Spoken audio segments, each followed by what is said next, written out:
Cierta vez, un muchacho que soñaba con el béisbol recibió un golpe en la cabeza que lo dejó al borde de la muerte. No es que los dioses del destino tuvieran algo contra él, pero ya se sabe que los dioses del destino se entretienen con accidentes de ese tipo. Una fracción de segundo, un giro inesperado del azar, y de pronto, James Clear dejó de ser aquel joven con sueños de grandeza deportiva para convertirse en un hombre con la cara hecha añicos, los huesos fracturados y una vida que en apariencia ya no tenía el mismo rumbo.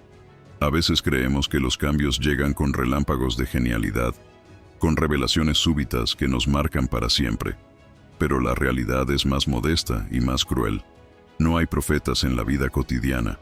Hay, en cambio, una acumulación de pequeñas decisiones que, con el tiempo, nos conducen al lugar que habitamos. Y eso fue lo que Clear comprendió en su largo camino de recuperación. La transformación no ocurre en un instante glorioso, sino en la reiteración incansable de gestos mínimos. No es la epopeya del héroe la que nos salva, sino el ritual monótono del hábito bien construido. A partir de esa revelación, Clear se dedicó a estudiar la mecánica del cambio y descubrió que todo hábito, ya sea virtuoso o ruinoso, responde a una estructura precisa. Primero, una señal que nos recuerda qué hacer. Luego, un anhelo que nos empuja a repetir la acción. Después, una respuesta que ejecutamos con la falsa ilusión del libre albedrío. Y, finalmente, una recompensa que, como una zanahoria colgada frente a un burro, nos hace volver a empezar. No somos otra cosa que la suma de esos ciclos. La tragedia es que, muchas veces, no hemos elegido los hábitos que nos gobiernan, y es aquí donde entra la cuestión fundamental. Si nuestra vida no es más que la acumulación de hábitos, ¿cómo podríamos usar ese conocimiento en nuestro favor? La respuesta es tan simple que asusta. Si cambiamos nuestros hábitos, cambiamos nuestra vida. Y no hablamos de cambios dramáticos, de golpes de timón en mitad de la tormenta, sino de ajustes minúsculos, casi imperceptibles, que con el tiempo generan un efecto devastador. Una mejora del 1% cada día, por insignificante que parezca, nos vuelve irreconocibles en el transcurso de unos años. La historia del ciclismo británico es una de esas fábulas modernas que confirman esta teoría. En 2003, el equipo británico de ciclismo era un desastre. Llevaban un siglo de fracasos tan rotundos que ni siquiera las marcas de bicicletas querían ser asociadas con ellos. Hasta que apareció un tal Dave Brailsford con una estrategia absurda y genial. Mejorar cada aspecto del equipo en un 1%. Solo un 1%. Ajustar el sillín de las bicicletas. Cambiar el jabón con el que los ciclistas se lavaban las manos. Pintar el interior del camión de transporte de blanco para detectar partículas de polvo. Ningún cambio, tomado individualmente, era revolucionario. Pero la suma de todos ellos convirtió a un equipo mediocre en el más exitoso de la historia. Clear nos dice que el problema de la mayoría de las personas es que confían demasiado en la motivación y demasiado poco en los sistemas. Y es que la motivación es caprichosa. Aparece y desaparece como los amores de juventud. En cambio, los sistemas bien diseñados nos sostienen incluso en los días grises. Si queremos desarrollar un hábito nuevo, debemos hacerlo evidente, atractivo, sencillo y satisfactorio. Y si queremos destruir un mal hábito, debemos hacer lo contrario, volverlo invisible, repulsivo, difícil e insatisfactorio. No hay más secretos que esos. El primer paso es hacer que los buenos hábitos sean obvios. Los seres humanos estamos condenados a reaccionar ante lo que vemos. La industria de la comida chatarra lo sabe bien. Nos bombardea con imágenes de hamburguesas perfectas, de gaseosas que se deslizan como ríos dorados por el vaso. Si queremos leer más, el truco no es proponérselo con fuerza, sino dejar el libro en la mesa de luz, al alcance de la mano.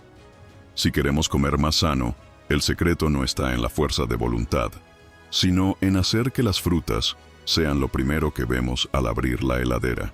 Luego viene la atracción. Los hábitos que se sostienen son los que producen placer, y el placer no es solo la recompensa, sino la anticipación de la recompensa. Es por eso que los jugadores de apuestas sienten más placer en la espera del resultado que en el resultado mismo. Podemos hackear nuestro cerebro para que los buenos hábitos nos resulten irresistibles. Asociar el ejercicio con escuchar nuestra música favorita. Convertir el estudio en un desafío lúdico. Atar cada nueva acción a una sensación placentera. Después está la facilidad. La mayoría de las personas fracasa porque sus hábitos nuevos son demasiado ambiciosos. Un hábito debe ser tan fácil que no podamos negarnos a hacerlo. No podemos decir, voy a escribir un libro, y esperar que ocurra. Debemos decir, voy a escribir una oración al día. No podemos prometer que haremos ejercicio 1 hora por día si nunca lo hemos hecho. Debemos empezar con 5 minutos. Lo difícil es empezar. Lo demás viene solo. Y finalmente, la recompensa. El cerebro humano está diseñado para responder a la gratificación inmediata. Si no vemos los resultados, abandonamos. Por eso los hábitos más efectivos son los que nos permiten ver el progreso. Un calendario donde marcamos cada día que cumplimos con nuestro hábito. Un amigo que nos exija rendir cuentas.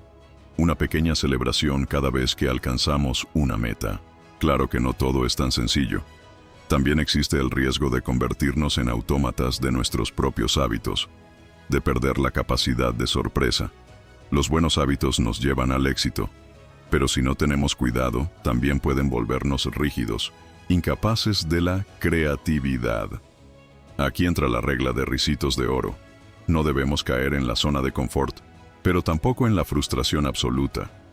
El desafío debe ser justo lo suficientemente difícil para mantenernos motivados. Al final del libro, nos damos cuenta de que el destino no es más que la acumulación silenciosa y persistente de nuestros hábitos. No hay dioses caprichosos dictando el porvenir ni estrellas alineadas que nos indiquen el camino. Tampoco hay epifanías milagrosas que nos transformen de la noche a la mañana.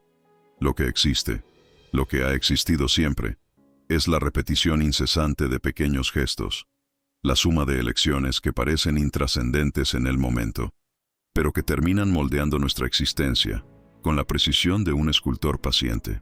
Nos gusta pensar que el cambio es un relámpago, un instante de inspiración que nos sacude y nos convierte en algo mejor, pero la verdad es menos romántica y más contundente.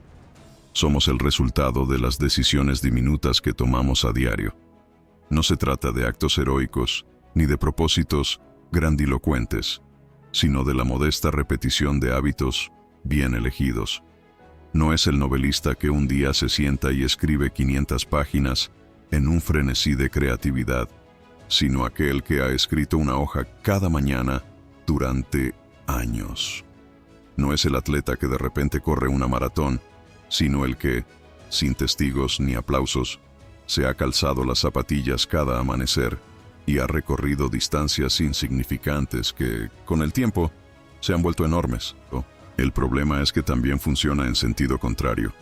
Así como los hábitos virtuosos nos elevan, los destructivos nos hunden. Y el peligro es que el deterioro se da de forma insidiosa, invisible. No hace falta una gran catástrofe para fracasar. Basta conceder, día tras día, a pequeños descuidos, a placeres efímeros, a la comodidad del corto plazo. Un cigarro no nos enferma, pero 100,000 sí. Un día de pereza no nos vuelve mediocres, pero la repetición constante de la postergación nos condena. Y así, sin darnos cuenta, un día despertamos y descubrimos que nos hemos convertido en aquello que jamás quisimos ser. La pregunta entonces no es qué cambios espectaculares necesitas hacer para transformar tu vida. Es más sencilla, más sutil y, paradójicamente, más poderosa. ¿Qué pequeño hábito puedes adoptar hoy que, con el tiempo, haga que te conviertas en alguien irreconocible? En la mejor versión de vos mismo. Porque el destino no se elige en un momento de lucidez, sino en la silenciosa continuidad de nuestras acciones.